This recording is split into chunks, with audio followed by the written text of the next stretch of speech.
Tengku Muhammad Daud Cumbuk. Ia lahir tahun 1910. Tengku Muhammad Daud Cumbuk bersekolah di European Legal School di Sigli. Ayahnya bernama Tengku Abdullah Cumbuk, meninggal pada tahun 1931 dan kedudukannya sebagai Ulai Balang langsung diganti oleh Tengku Muhammad Daud Cumbuk.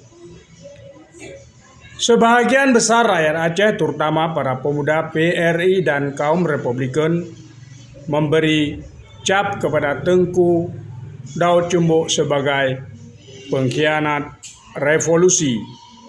Namun, Ulai Balang yang bergelar Tengku Sri Muda Pahlawan Bintara Cumbuk itu tetap teguh pada sikapnya yang anti-republik. Sikap anti-Republik Indonesia itu dinyatakan secara terang-terangan dengan melarang pemuda mengibarkan bendera merah putih di kantornya.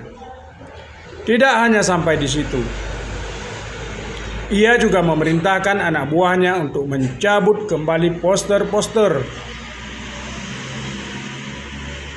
perjuangan di daerah kekuasaannya yang sengaja dipasang oleh para pemuda yang bergabung dalam PRI.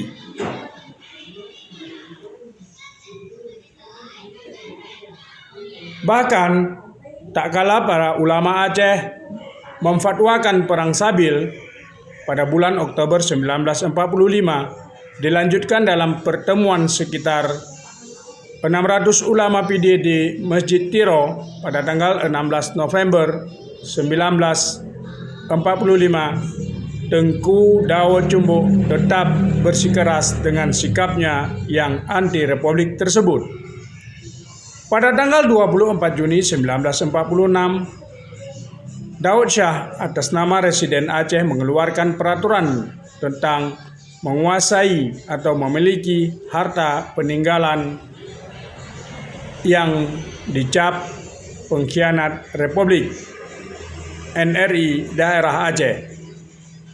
Pada tanggal 1 September 1947, Tengku Muhammad Daud Bereh diangkat sebagai Gubernur Militer daerah Aceh, Langkat, dan Tanah Karu dengan pangkat Jenderal Mayor. Kemudian pada tanggal 16 Januari 1946, Tengku Daud Cumbuk dan stafnya ditangkap di kaki Gunung Selawah oleh barisan dari Selimum yang dipimpin oleh Tengku Ahmad Abdullah. Syah Ma'un Gaharu menyebutkan tindakan rakyat Aceh memburu kaum Ulai Balang sangatlah kejam.